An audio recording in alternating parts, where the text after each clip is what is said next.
अनंत श्री जी, जब बोध किसी को घट जाए और उसके बाद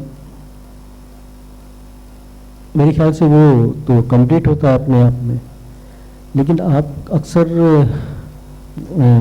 पढ़ाई पर बहुत ज़्यादा वो कहते हैं कि किताबें पढ़ने पर, इस पर, तो कई बार कुछ लोगों को इस तरह की गलत फहमियाँ भी हो रही हैं, मैं देख रहा हूँ कि शायद ये बस किताबें पढ़ने का ही असर है अनंत श्री पर।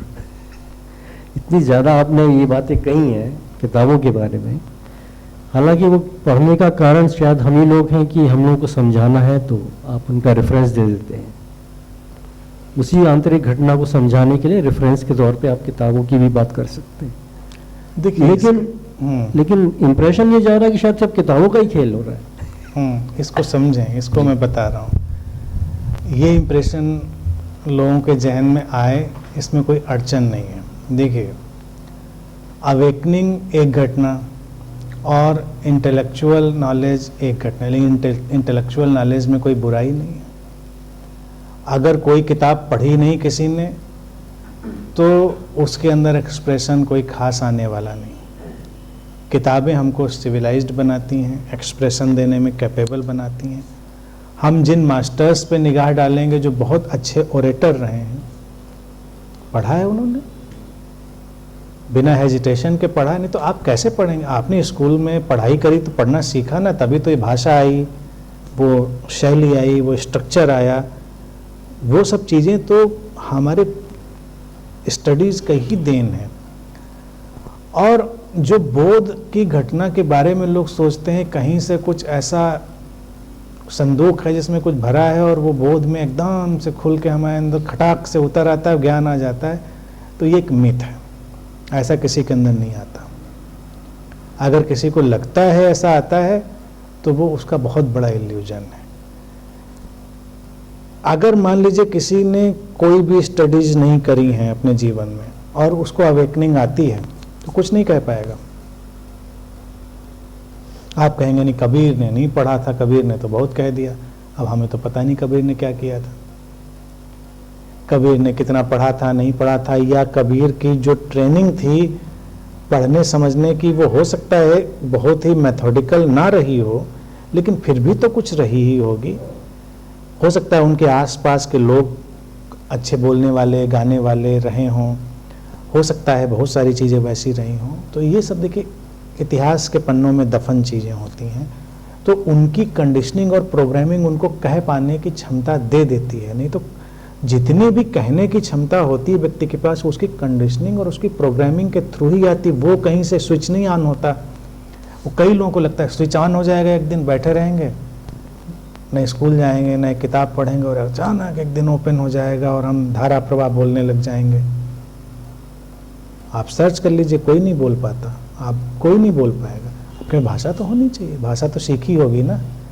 और फिर अगर हम थॉट रखते हैं, एग्जाम्पल्स रखते हैं, किसी चीज़ को सिंथेसाइज करते हैं, तो उसके लिए भी हमारे पास नॉलेज होना चाहिए।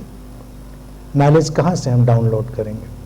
अब मिस्टिकली कोई उसको मिस्टिक बनाने की कोशिश करे कि नहीं हम आँख बंद करते हैं तो एकदम पूरी दुनिया का ज्ञान हम डाउनलोड कर लेते हैं, और फिर उसी आदमी से आप फिर कहिए कुछ डाउनलोड करने के लिए तो नहीं कर पाएगा डाउनलोड, क्योंकि वो ऐसा तो इंटरनेट नहीं लगा है उसके पास कि वो अचानक वो लगाए, उसमें तार और ऑन करे, डाउनलोड हो जाए। तो ये सब केवल कहानियाँ हैं लोगों के जहन में डाली गई, और अंडर एस्टिमेट करना भी है। नॉलेज को भी अंडर एस्टिमेट करना होता है। लोग कहेंगे इसके पास किताब का ज्ञान है, इसे बोध का ज्ञान नहीं।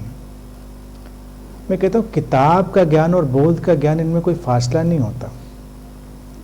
बोध जो है बस केवल एक स्पष्टता दे देता है, एक चमक दे देता है, व्यक्ति के अंदर एक शांति दे देता है।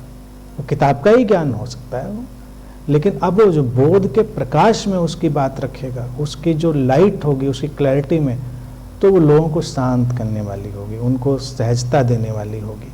और फिर उसमें कुछ एक्स्ट्रा चीज़ें भी हो सकती हैं, वो एक अलग चीज़ है। वो एक्स्ट्रा, जैसे एक्स्ट्रा क्रिएटिविटी होती है, इसी तरह एक्स्ट्रा चीज़ें भी होती है, लेकिन बैकग्राउंड होगी।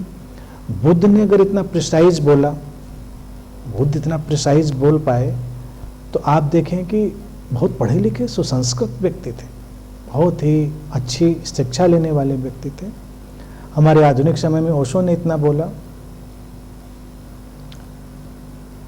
बहुत ज़्यादा पढ़ने वाले लोगों में से थे। अगर उन्होंने उतना नहीं पढ़ा होता तो ये सब नहीं बोल पाते, कहाँ से बोलते। अगर वो ये कहें कि नहीं हम किताबों वाली बात तो नहीं बोलते, वो तो कहीं और से डाउनलोड होता है, वो सब किताबों से ही डाउनलोड होता है जो बोला जाता है। अवेयरनेस की लाइट में बोला जाता है, वो एक अलग बात है, नहीं तो कैसे कोई बोलेगा। उसी दूसरे सिनेरियो में देखिए जे कृष्णमूर्ति रहे, जे कृष्णमूर्ति ने बोला। जे कृष्णमूर्ति पुअर ओरेटर थे, बहुत अच्छे वक्ता नहीं थे, उनकी प्रेजेंस थी, उनकी अपनी अवेकनिंग थी। लेकिन अगर कोई सोचे कि वो बहुत पढ़े लिखे नहीं थे या बहुत ज़्यादा नहीं पढ़ा था, तो ये भी गलतफहमी उसकी है। उनके आसपास उस समय दुनिया के जो प्रचंड विद्वान जिनको कहें, हाईली इंटेलेक्चुअल लोग, उनके बीच वो पले बढ़े। तो अगर वो बिना किताब खोले भी उन लोगों की संगत में घंटे 2 घंटे भी दिन में बैठते रहे होंगे और सुनते रहे होंगे, तो वो सब इम्बाइब कर लिया होगा उन्होंने। लेकिन चूंकि उन्होंने सिस्टमेटिक स्टडी नहीं करी थी, तो उनके डिस्कोर्सेज में कोई बहुत सिस्टमेटिक चीज़ें नहीं आ पाती हैं। तो कृष्णमूर्ति जी के डिस्कोर्सेज में वैरायटी नहीं आ पाती। अगर वो बोलेंगे तो वो एक ही चीज़ को जैसे हर बार किसी न किसी फॉर्मेट में रिपीट कर रहे होंगे। जिसने ज़्यादा पढ़ा है बहुत वैरायटी पैदा कर सकता है, क्योंकि उसमें वैरायटी है। आप दुनिया की तमाम चीज़ें जानते हैं, तमाम चीज़ें देखते हैं, there is no difference actually. और पढ़ना चाहिए, ये मैं आज भी जोर देता हूँ। जब कहीं कोई गुरु इस बात पर जोर देना शुरू करता है, तो लोगों को जड़ बनाने की कोशिश करता है, क्योंकि वो सोचता है कहाँ से ज्ञान, वो कहीं से ज्ञान का स्रोत फूट पड़ेगा उसके अंदर। अवेकनिंग अवेयरनेस तो हो सकती है, एक हाउस वाइफ इनलाइटेंड हो सकती है, लेकिन वो प्रवचन नहीं देगी, ज्ञान की बातें नहीं बोलेगी, उसकी अपनी फंक्शनिंग में आ जाएगी। वो अपने काम करने में, अपना चाहे घर का सामान्य काम है, वो इनलाइटेंड वर्किंग होगी। और कभी रिस्पॉन्स होगा तो बड़ा इनलाइटेंड होगा, वो कोई बात हुई रिस्पॉन्स हुआ तो बड़ा इनलाइटेंड। लेकिन आप उम्मीद करिए कि उसकी तरफ से जो सिस्टमेटिक चीज़ें आएँ समझाने की, बताने की, तो वो नहीं आ पाएंगी, क्योंकि वो ट्रेनिंग नहीं है, प्रोग्रामिंग नहीं है। तो हम जब किसी चीज़ को एक्सप्रेशन देते हैं, तो ये कभी नहीं भूलना चाहिए, उसके लिए हमारे माइंड की खास ट्रेनिंग और प्रोग्रामिंग कंपलसरी होती है। अगर वो प्रोग्रामिंग और कंडीशनिंग नहीं है माइंड की, तो अवेकनिंग हो जाएगी, बहुत घट जाएगा, लेकिन एक्सप्रेशन नहीं होगा। एक्सप्रेशन के लिए तो इंस्ट्रूमेंट चाहिए, और इंस्ट्रूमेंट के लिए खास ट्रेनिंग और कंडीशनिंग चाहिए। तो यही है।